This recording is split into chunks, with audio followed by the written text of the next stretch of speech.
Bueno, por último, y para cerrar este bloque, en este cuarto módulo vamos a pensar un poco y a observar el desarrollo institucional a través de la historia, y podemos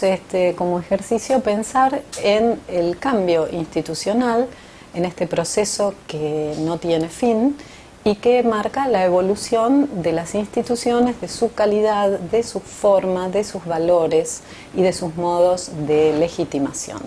Si por ejemplo pensamos en la época de la monarquía o desde lo que la historia llama el antiguo régimen, las instituciones eran de orden absolutista, quiere decir que había una figura única y absoluta, el rey,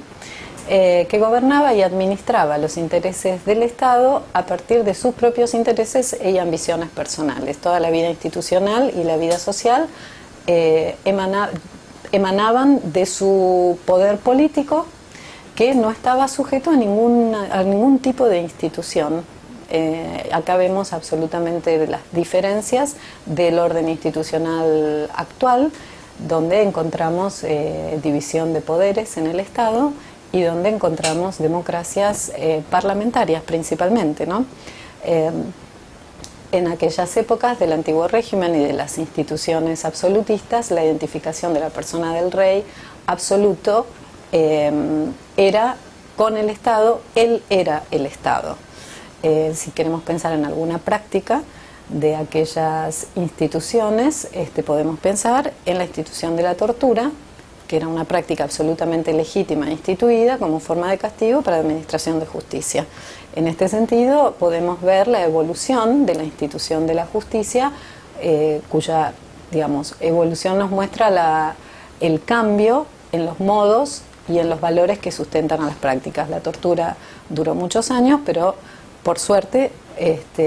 hemos podido evolucionar en ese sentido, y en la actualidad no se encuentra prácticamente en ningún Estado occidental democrático como práctica de administración de justicia.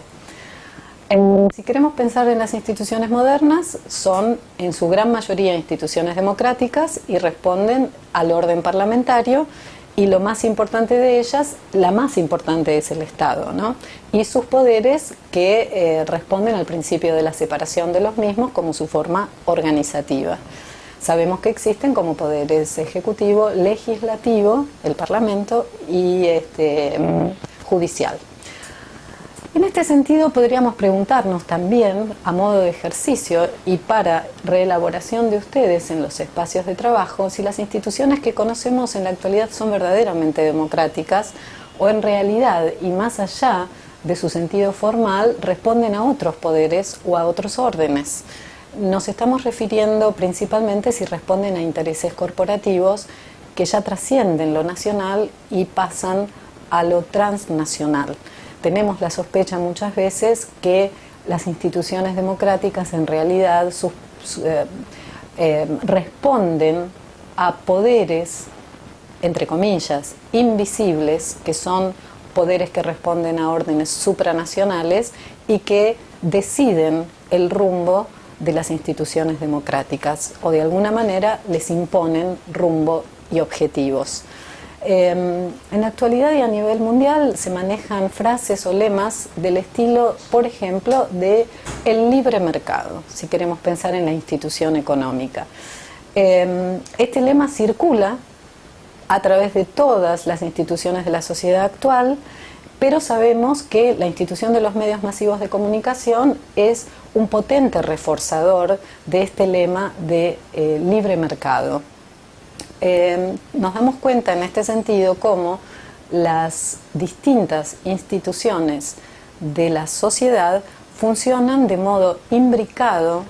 logrando producir estos reforzamientos que decíamos y estos apalancamientos de los valores y las prácticas que se intentan legitimar e instalar como núcleo del orden institucional. Hay un profesor economista, especialista en economía política y economía del desarrollo de Corea del Sur, que tiene un nombre bastante difícil, pero vamos a intentar reproducirlo, que se llama Ha-Jung Chang, que en 2010, profesor de la Universidad de Cambridge, y en 2010 escribió un libro muy interesante y que recomiendo, que se llama 23 cosas que no te cuentan sobre el capitalismo, en donde él describe y explica cómo el lema del libre mercado en realidad es un mito. Porque no existe tal cosa como libre mercado. Si nos lo ponemos a pensar por un momento, cualquier mercado, para poder funcionar, necesita encuadres, del mismo modo que cualquier institución y organización las necesita. Necesita reglas claras para poder expresar los márgenes de la libertad y las limitaciones al poder de acción de todos sus participantes. Y va aún más lejos, Chang, cuando señala que no se puede definir con objetividad lo libre que puede llegar a ser un mercado, dado que esa definición de objetividad solamente puede surgir a partir de una definición política e ideológica. Entonces, en ese sentido, vemos cómo el orden económico y el orden político se imbrican y se interceptan para producir apalancamientos y reforzamientos de orden institucional hegemónico. Y esto es muy importante porque cuando empezamos a observar los fenómenos organizacionales y los procesos grupales en torno a las organizaciones,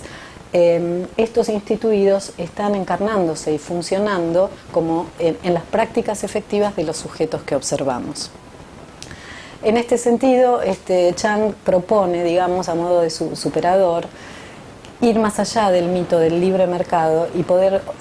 definirlo y dar un paso hacia poder comprenderlo objetivamente y desalojarlo de ese lugar que ocupa en lo real para que podamos pensar definitivamente y verdaderamente qué entendemos sobre el capitalismo actual. Bueno, con esto, digamos, utilizo el poder del mito para ver cómo existen los mecanismos de legitimación y de reforzamiento y cómo los medios masivos de comunicación como institución, como brazo potente institucional, colabora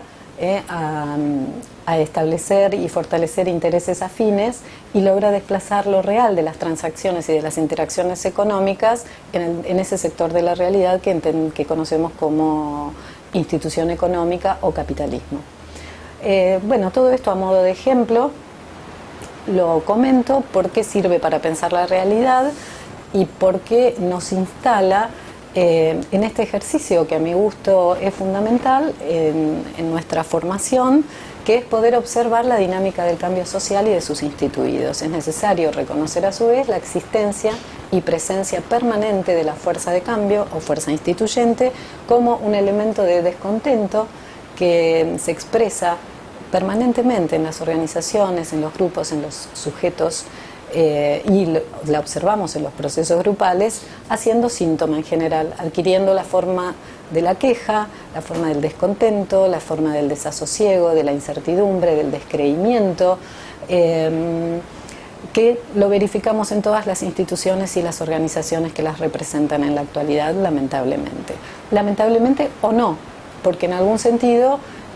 ese gran descontento, ese síntoma que entendemos y leemos como queja, que nosotros, como psicólogos sociales y desde nuestro saber hacer y nuestro saber pensar, podemos transformar en analizadores que harán posible que esa queja pueda ser problematizada por los propios protagonistas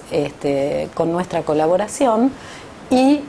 poder afrontar esos problemas a través de un proceso de adaptación activa, que es lo que buscamos en todas las áreas donde intervenimos desde nuestra disciplina. Bueno, finalmente, por lo entendemos y nos instalamos en los procesos de cambio, ya para encaminarnos a poder hablar de las organizaciones, teniendo en mente que lo instituido y lo instituyente como dos fuerzas antagónicas permanentemente forman ese par contradictorio dialéctico y se mantienen en esa tensión dialéctica que se vuelve en el motor, en la fuerza motriz del cambio. Todo cambio viene de esta tensión dialéctica, tensión que no se puede pensar jamás en hacer desaparecer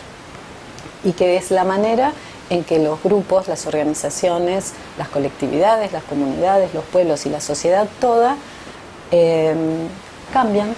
y proponen la superación, el progreso y lo nuevo. Bueno, yo creo que con esto tenemos un muy buen panorama sobre los instituidos, sobre el orden institucional, sobre los procesos de institucionalización, sobre la historia de los procesos, sobre las condiciones de emergencia de los procesos institucionales. Y bueno, y finalmente vimos hoy hicimos e intentamos una caracterización de las instituciones a través del tiempo. Los espero en los próximos encuentros para ya adentrarnos en el tema específico de las organizaciones y del quehacer de la psicología social en ellas. Muchas gracias.